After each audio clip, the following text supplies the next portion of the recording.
It has been 2 weeks since Kim lost her baby, but she was doing a lot better since the miscarriage. The info about the icon of sin being the one behind the demon apocalypse spread around the bunker like wildfire. How to find the state icon of sin was going to be difficult since he could be anywhere, and no one knows how to stop it or why is it hard to pinpoint his location. The mentor had been in prison for a while, and so far everything was going according to plan.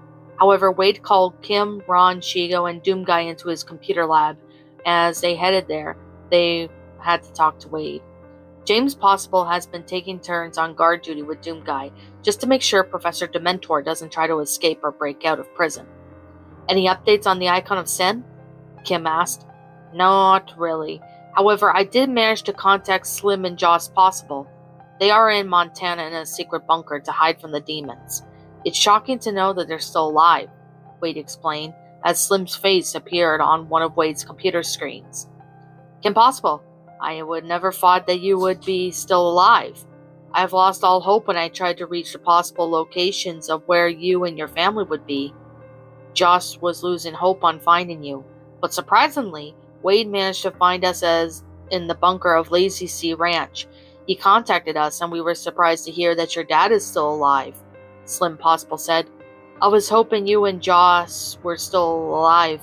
My mother, she was killed by the demons.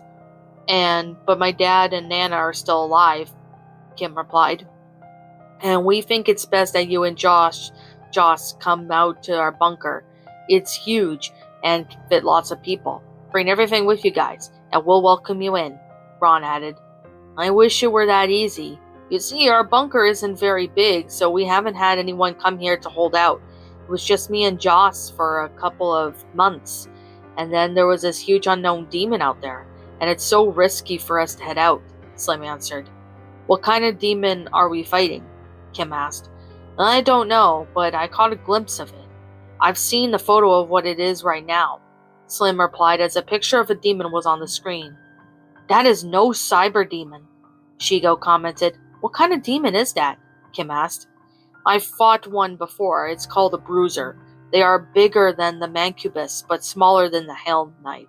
They have a fireball launchers in their hands, Doomguy answered. So that's what this is. Joss took the photo while she was getting food when it chased her. I think he has followed her to the bunker, but it's strong as steel and we're afraid he'll break through to get us in the bunker. You'll have to come to us, Slim Possible said. Nothing I can't kill, Kim stated. Go get your armor, Ron, and get your battlesuit, Kim, and grab your weapons. I'll meet you in the garage where the aircraft is, Doomguy instructed as Kim and Ron went to the armory and grabbed what they needed. After leaving the armory ready for battle, they met up with Shigo and Doomguy in the garage. They got in the aircraft and they flew from the bunker to Middleton, to the Lazy Sea Ranch. Once they got there, they landed, to which it was quiet when they climbed out of the aircraft. I don't see the bruiser. I wonder where he is, Shigo said. Then suddenly from the corner of her eye, she saw something what looked like a miniature version of the Spider Mastermind. What is that? Ron asked as he looked at Shigo's direction. It looks like a miniature version of the Spider Mastermind. But what is it? Kim asked.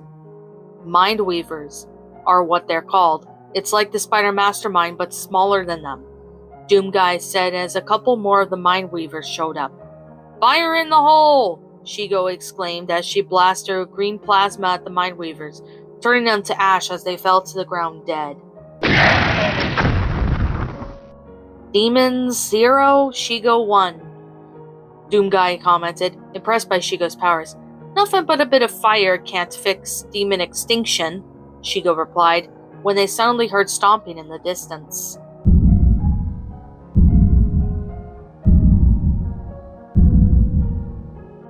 I have a bad feeling about this, Kim said as they looked towards where the communicator showed the location of the bunker. That is the bruiser? Ron said. We better kill him, Doomguy said, as he along with Kim, Shigo, and Ron all booked it towards the bunker. When they approached the bunker, the bruiser was trying to break in the bunker to get to Slim and Joss Possible. Hey you, over here! Ron called out, to which it made the bruiser stop hitting on the bunker. It then turned its attention towards Ron. It let out a roar, to which it got everyone to start firing their weapons at the bruiser. Shigo had to dodge the fireballs as it paid first attention to her. Eventually she managed to hit the bruiser in the head. It was stunned when it roared in pain. Then Kim and Ron, along with Doomguy, began to shoot at the bruiser. When it recovered from being stunned, it melee attacked at Kim, to which it sent her flying towards one of the ranch's buildings. Ron ran towards where Kim fell to make sure she was okay. When he found Kim, she was fine, but a bit shocked due to falling through the roof. KP, are you okay? Ron asked. Yeah, I'm fine. This bruiser is strong as fuck, Kim replied, getting up. No kidding. I vote for the cyber demon being stronger, Ron said as he and Kim raced back out onto the battlefield, where the bruiser was still fighting. The Doomguy used his BFG 9000 on the bruiser. Seeing the blast hit the bruiser was taking a lot of damage due to the blast of the BFG. I found its weakness. Use the BFG, Kim. This bruiser is getting weak as we fire shots at it, Doomguy instructed, as Kim got out the BFG 9000 and fired 2 shots at the bruiser. When the blast of the second BFG 9000 hit the bruiser, he fell to the ground dead and he let out his death sound. When the bruiser was dead, Kim looked around to make sure the coast was clear, and sure enough there were no demons around.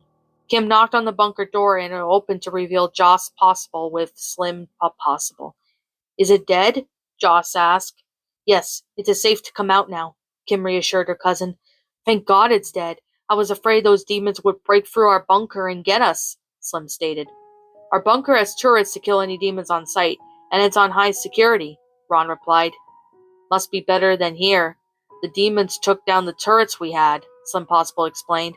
We had a huge wave of demons last month, and they took out the turrets, so we had to use explosives around our ranch to kill the remaining of them. Jesus, that must have been rough, Shigo commented. We have everything we need packed, so are we good to go? Joss asked, showing her stuff packed up. If we stayed here, we would die by the hands of the demons or lack of resources, Slim replied to his daughter. We have plenty of resources to go around. Our bunker is a must, Kim said. Slim and Joss agreed to go with Kim and her friends to the bunker in Middleton. They loaded up the aircraft with stuff from Slim and Joss Possible. Once they packed, they flew on the aircraft back to the bunker in Middleton. Once they got to the bunker, Joss and Slim immediately headed for the shower rooms to shower from the demon grime they got on. As they were doing that, Kim reported to Wade that the bruiser was dead. Wade looked up on the info of the bruiser to see if there was any other demons of that kind around, but the data came back as extinct. The bruisers are extinct. We killed the last one, Wade stated. So the military are fighting back against the demons? Kim asked. Probably is my guess, Wade replied. Did you find out where the Icon of Sin is located yet? Kim questioned. I am still working on it, but I'm doing what I can to try and locate it. In the meantime, I have found out the demon counts are starting to drop, Wade said. That means the military is killing the demons slowly. It is a start, though. That's a good start, but the count will go up due to the Icon of Sin, Kim stated. To which is why we're going to hunt down the Icon of Sin. That is what will make the demon count drop even faster, Wade answered. I'll spread the news to everyone. They'll be happy to hear this, and that you are still looking for the Icon of Sin, Kim replied. Sounds great. I'll update you on that when I get more details, Wade said as Kim left his computer lab. Later on that day, it was around 4 p.m. when Dr. Draken was working on a new super weapon for the demons. As he was working, an alert came on the computer that something was at the front of the bunker. He looked on the screen to show that 2 survivors were waiting for Wade to let in, so he listened to the convo. Who are you guys? Wade asked. Bob Chen is my name, and I found out where James Possible is located, Bob Chen stated. Vivian Porter, we have been looking for James Possible since these demons started appearing, Vivian replied. How did you find out where he was? Wade asked. We have managed to find a note in the lab where James Possible worked. It says anyone looking for him that he would be at this bunker, Bob replied. Have you been attacked by demons? Wade asked. A few scratches here and there, but nothing too serious, Vivian answered. Come in where it's safe. I'll let James Possible know you're both here, Wade said as he opened the bunker door and 2 survivors walked inside the bunker. Once inside, the doors shut behind them. Dr. Draken finished listening in and continued his lab work, to which it was a work in progress. Wade and James Possible arrived at the front at the entrance to the bunker. They were surprised to see two survivors alive. "Bob, Vivian, I am glad to see you two," James exclaimed happily as he hugged them both. "How did you find me?" "We found your note at work. We were hiding in the house when the demons broke through. We were the only survivors that got out alive," Bob replied. "I'm sorry to hear that. When the demons started roaming, I lost my wife to the demons," James replied sadly. "Sorry to hear about your wife. Ramesh locked himself in the lab where you worked. When we tried to arrive there to try and pry him out to come with us, he was too terrified to come," Vivian said. "The demons broke into the lab, so we ran out here looking for you," Bob added. "I'll have to go get Ramesh out of the lab and bring him here. I hope he's still alive," James said. Kim Possible overheard her dad, so she decided to step in. "If you're going, Dad, then I go too," Kim stated. "And I go too," Ron added, as he was not far from Kim and her father. "You both want to come with me?"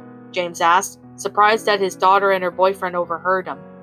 "Yeah, with the demons out and about, going alone is pretty much unalive in ourselves," Kim stated to her dad. "You'll have to let me and Ron go with you. Dad, you'll die alone if you go by yourself." "Alright, if only you and Ron don't die on me first," James replied. Then he, along with Kim and Ron, headed for the armory to get their armor and battlesuit, as well as grabbing weapons. Once everyone was ready, Wade turned to James along with Kim and Ron in Kim's coupe. They knew that what James is doing was pretty much a risky move to take, but if Ramesh is alive, then he would have to do anything for his best friend. "This mission is pretty dangerous. Who knows what you're up against in the lab," Wade said. "We'll be fine, Wade. My daughter and her boyfriend can handle themselves and me," James reassured Wade. "Be careful out there. Radio me if you find your friend," Wade instructed. "Will do, Wade," James replied, as Kim started the car, then put it on drive and drove out of the garage to the bunker outside of the world of demons. At the Middleton Space Center, there were corpses of humans on the ground, along with damaged vehicles. Some were on fire, some demons were wandering around the parking lot. Kim parked at a safe space near the Middleton Space Center. Then she, Ron, and James got out with a couple of weapons in hand. "You think he's alive there?" Ron asked. "If Vivian and Bob say he is, then we're going," James replied, as he let Kim take the lead as she led her boyfriend and Kim and her father through the bloodbath parking lot. As they walked past some vehicles, corpses and demons, they killed a couple of demons who had their attention to them. When they approached the front doors of the Space Center, they saw Wanda Wong, who appeared to have been beaten up by life. She had scratches, bite marks, and even open gashes on her body. James was able to break down the doors and entered along with Kim and Ron rushing towards her. "Dr. Wanda Wong, what happened to you?" James asked in shock to see her in a beat-up condition. "The demons broke through the back door. Most of the scientists that were holding up here are dead," Wanda replied, clearly distressed. "Tell me where I can find Ramesh. Bob and Vivian said he was hiding here," James asked. "He's hiding in a room with a super strong door to keep the demons at bay," Wanda answered. "Did you try to get him out of here to find me when Bob and Vivian ran?" James asked. "I did, but he was too scared and he didn't want to go out.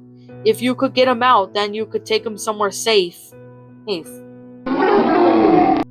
As Wanda said that, there was a large demon that looked like a cyber demon, but it was a tad smaller than the cyber demon, and it had no horns and it had green wires. "Wanda, look out!" Kim shouted as Wanda looked at the demon the last minute, and the demon started to crush Wanda with its weight on its legs.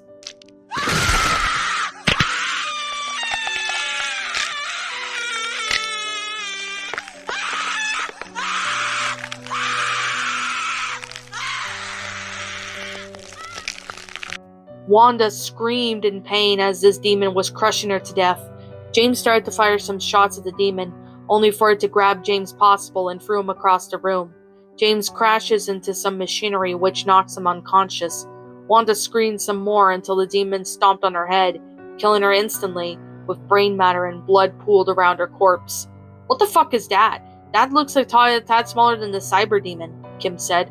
"My armor says it's a tyrant. It's a hornless cyber demon with an organic leg and green wires, so it's a cousin of the cyber demon, Ron replied. It must be easier to take down than the cyber demon. Let's kill it, Kim said, as she and Ron started to fire shots at the tyrant, while dodging the rockets as it fires. James groggily wakes up and sees Kim and Ron battling a demon, so he starts to fire his rounds of cells from his plasma rifle at the tyrant. The tyrant eventually fell to the ground dead, and Kim was right about it being easier to kill than the cyber demon. Dad, are you okay? Kim asked. I'm fine, Kimmy. What was that? James replied with a question. That is a tyrant, a cousin of the cyber demon. A tad smaller than it, with no horns and an organic leg, Ron answered.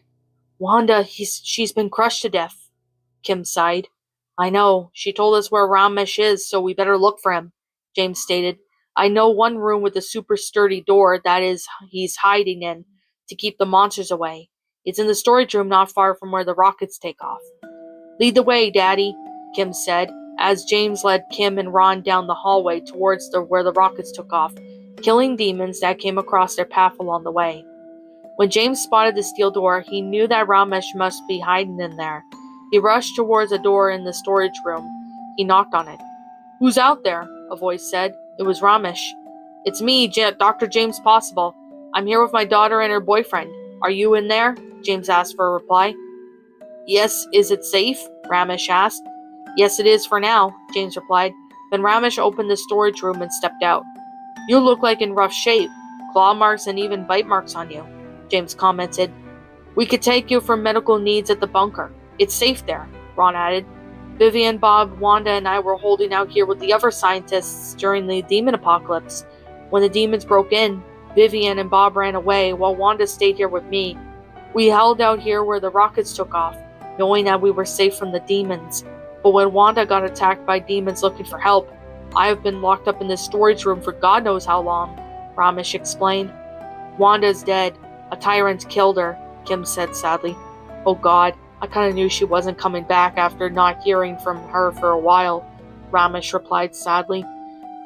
We have Bob and Vivian at the bunker. We want you to come with us to the bunker to hold out from the demons, James said. It's safe. We have supplies and we have security from the demons there. You really want me to go with you?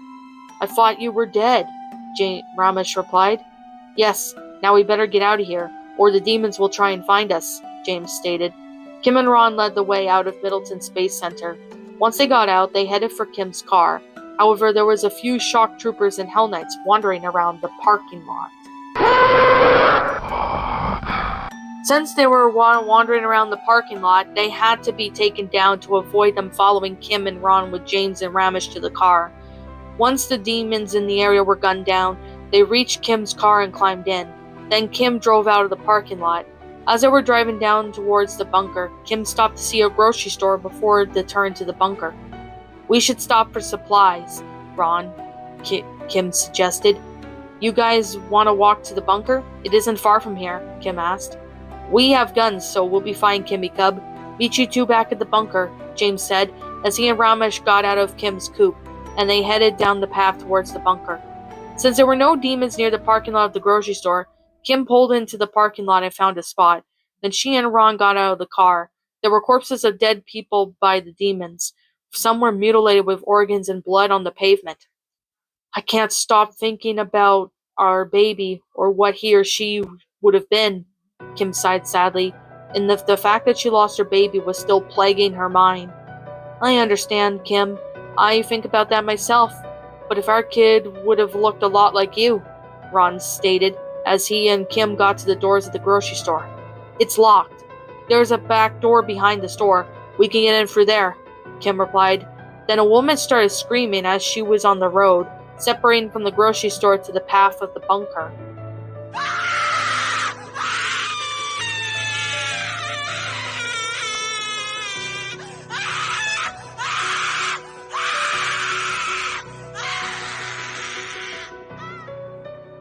What the hell is that? Ron asked. It's a woman. I think I recognize her from somewhere, Kim answered. As the woman screamed very loudly, she looked like she had claw marks from demons. She was screaming for no reason at first, until imps and Pinky started to come out to try to attack her. That's Amelia. She used to go to our school, Kim said. Fuck, her screaming is going to get us killed. Kim cursed at this. Wait a second, Kim. Let's think about this. With her screaming, the demons will pay more attention to her, so that will buy us some time to grab what we need at the grocery store, Ron suggested. You mean use her as bait? Kim asked. Yeah, like we can have more time in our hands with her alive attracting demons, Ron answered. Good idea, Ron, Kim stated, as he and Ron headed around the back of the grocery store, then entered it through the back door.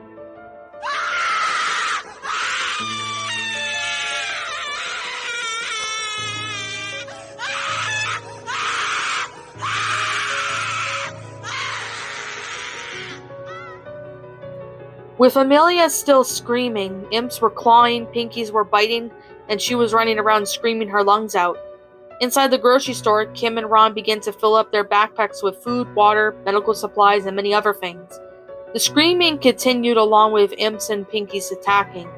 They both weren't sure how long they would be able to go unnoticed for, so they had to use their time they have wisely. After about a couple of minutes, the screaming happened to be one last time before dying down as the sounds of demons eating the corpses of Amelia were being heard. She's gone. There's not much time left now. We have to hurry, Ron stated as he and Kim filled up their backpacks with as much as they could carry as the sounds of demons were trying to break in the store. I think that's everything, Ron, Kim stated as the back door broke through, and imps and pinkies were heading in as if they weren't eating the screaming girl. Kim then got her super shotgun out and killed a few imps just to get towards the front of the store. Ron killed a couple of imps with a chain gun as they fought their way through the front of the store, getting out and turning towards their vehicle. As they were running, the pinkies and imps turned towards Kim and Ron. Some were even heading their way, and Kim and Ron quickly got into the car, then drove off towards the bunker, losing the demons in the process. By the time they reached the bunker, Kim parked her coupe in the garage of the bunker, seeing Wade and James at the door to the bunker. You grabbed some supplies? Wade asked. We did. We got lots, Kim replied, as she and Ron handed Wade their backpacks that were full of supplies. Awesome, you two. We are doing good supply-wise. How did you manage to get this stuff with the demons out there? Wade asked. A girl came out of nowhere, screaming. Her screaming attacked the demons, so they killed her and she got eaten, Ron answered. You left her for dead as bait? Oh God, was she injured? James asked. Yeah, she was clawed up and had bite marks all over her body. She looked beaten up by demons. We wouldn't be able to save her, even if we tried, Kim replied.